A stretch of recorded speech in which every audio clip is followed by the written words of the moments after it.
what is your earliest memory of War of the Worlds? Did you read the book? Did you heard the radio play or the old movie from 1953? I haven't seen the old movie. I've seen the Spielberg movie, and I have read War of the Worlds when I was reading sci-fi when I was 17 years old. I was reading Barjavel and Philippe K. Dick, and I read War of the Worlds at that time. Yeah, I only read it just before filming.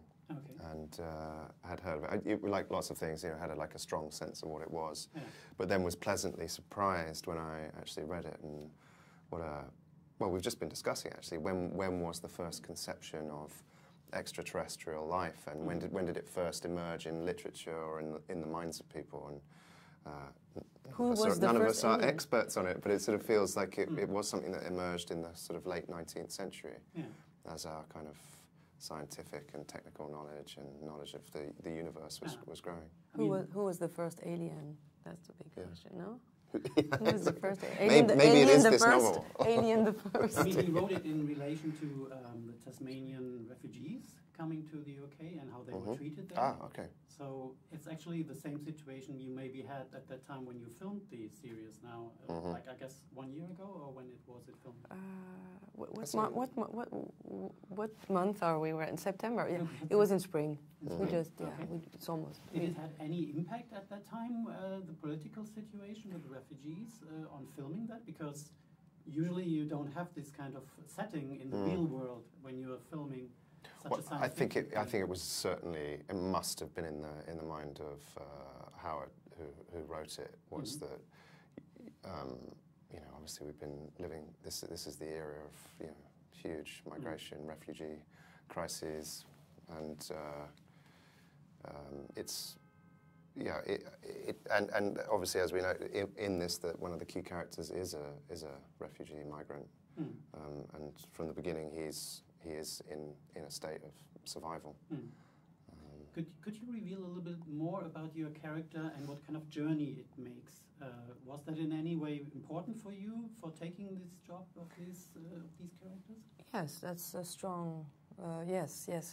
I wanted to work with Gilles Coulier. I was very interested in his work, but I was also very interested with with the writing and my character. Yeah, because I found that she was interesting because there's a paradox in this character, because she's a scientist and she's a person who believes in science, of course, and dreams, because scientists are also dreamers. And she is trying with her colleague to communicate with something out of space. They're working on communication. A very ambitious project, but she also is a human being who is a loner, who has difficulty to. She's not a warm person. I mean, she doesn't have. She has difficulty to communicate with her sister. She has a bad relationship. So I like paradox because that's what I find in people, and I like when we have characters who have contrasts and who are complex. It's not just a brilliant woman, very good in what she's doing, and superhero woman. She has failures. Yeah, flaws. Flaws. Yeah, flaws. And that's what is interesting for us to do. Absolutely. I think maybe a lot of actors would have a similar response, is that for me with Jonathan, I sort of felt that if his life had continued in the same vein, he would never have had a chance for another part of himself to emerge. And I suppose it's the same in everybody's life. At some point they experience 1, 2, 3, 4 crises, and we all have to come to terms with death and all of those kind of things. But sometimes when it's such a sudden implantation in your world, it's the virtue in it is that a part of yourself which would never normally emerge comes through, and the potentiality, which is often never achieved, can only be achieved by something extreme. And for me, that felt with him, he couldn't emerge out of such a world where he was so comfortable. And I love that arc and never quite knowing whether he will come through or if he'll drop the ball and you'll be disappointed in him. Was there ever a private situation in your life before filming that where you could relate a little bit to that kind of end of the world scenario or this very drastic scenario?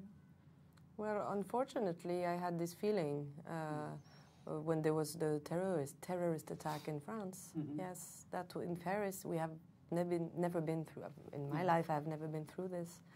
So it was something really terrifying, and I had a feeling of end of a world.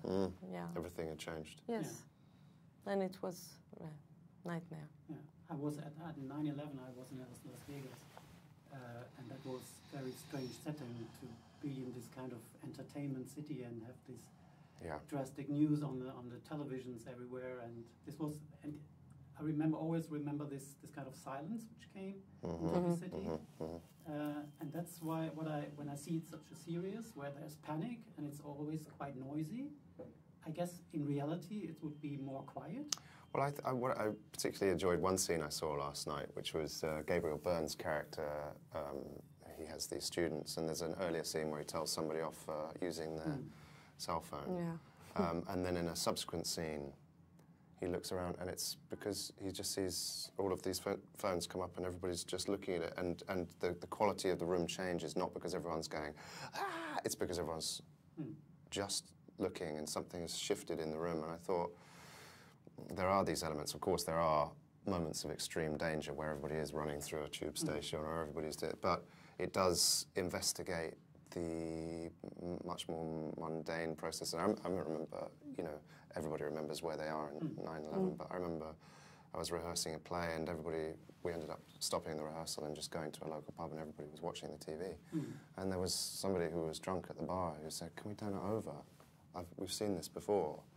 And it sort of felt like not everybody reacts in the same way. Not everybody is awake to the what will subsequently unfold as a result. And it's not real until, you know, as we remember, we saw those images again and again and again. Yes. And in themselves, they were horrific and devastating. But actually, to understand how the world was going to change as a result was not something that anybody would necessarily have had the foresight